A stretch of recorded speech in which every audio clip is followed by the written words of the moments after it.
The federal government recently made changes that are going to affect first-time homebuyers in Canada, and one thing I want to discuss with you today is the changes they made to the RRSP Home Buyers Plan. Now, surprisingly enough, I actually like these changes that they've made, and I do think they're going to help home buyers across Canada. So today I'm going to go through the changes made and how they will positively impact you.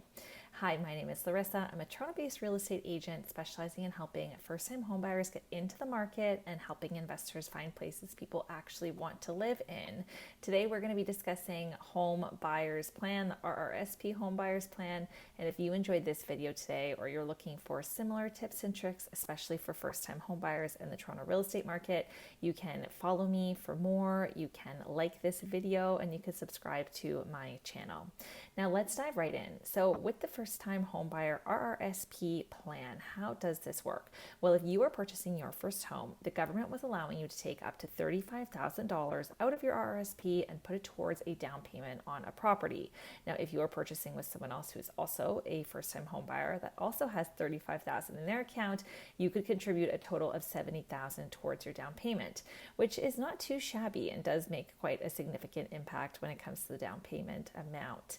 Now, the new changes that the government just made happened in April of 2024. They are now in effect. So if you're purchasing after watching this video, they are now in effect, not to worry. But basically what they did was they allowed you to take out a larger contribution from your RRSP to go towards your first property. So instead of $35,000, you can now take out up to $60,000 from your RRSP and put this towards your first home. Now, if you are purchasing with someone else, same thing applies. You both can take it out and you can then put about $120,000 towards your down payment out of your RRSP, and that is a significant chunk of change. Now, of course, not everybody is going to have access to up to $60,000 in their RRSP. Some people might only have $5,000 or nothing, and that's totally fine. But for those people who have been diligently saving, I think that this is a great way to access funds that you're probably not going to touch for some time anyways, and be able to put that towards your first home.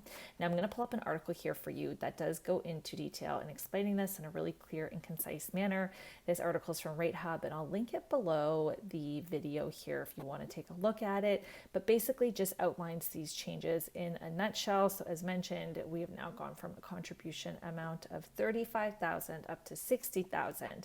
The other thing that I think is interesting is that the time period in which you have to make these installment payments has also improved, in my opinion. So you do still need to pay this amount back towards your RRSP within a 15-year time period, whether you take $5,000, $60,000, it needs to be paid back within 15 years of purchasing a home and taking the money out of your RRSP.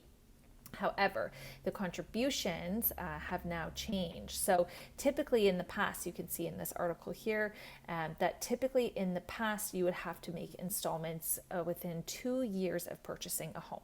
So if you purchase something in 2024, that means by 2026, you would have to start those installment payments. However, with the recent changes, the government's now asking you to pay that back starting in 5 years. So instead of 2 years, they're now giving you more leniency that you can start making the installment payments 5 years after purchasing. So if you purchase in 2024, you don't need to think about those installments until 2029.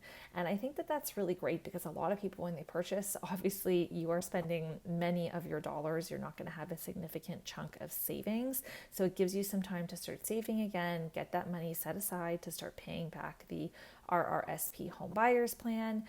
But a couple years of grace period, I do think, is a welcome change from the federal government and something that will help especially first-time home buyers to make it a little bit more affordable to get into the market. So all in all, these changes, I think they're positive. Working with first-time home buyers, again, you don't really have access to those funds for quite some time. So it gives you access, and it does reward people who have been saving for a number of years and saving tax-free. So it just kind of incentivizes, I think, Canadians to put more money into the RRSP, especially if they are a first-time home buyer. I'm really curious to hear what you think about these changes, if this is something that you think is a great idea, or if this is something that you would take advantage of. Are you someone who would love to pull more money out of your RRSP, or do you fall in the category of not even having up to $35,000? Maybe that's something you don't want to share publicly, but if you do have any questions or you want to speak further, please feel free to book a call with me. You can use the Calendly link below, or you can also subscribe to any of my social media feeds under Rent, Buy, or Sell Today for more helpful tips and tricks regarding Toronto real estate and being a first-time home buyer. Wishing you an amazing day, and thanks for tuning in.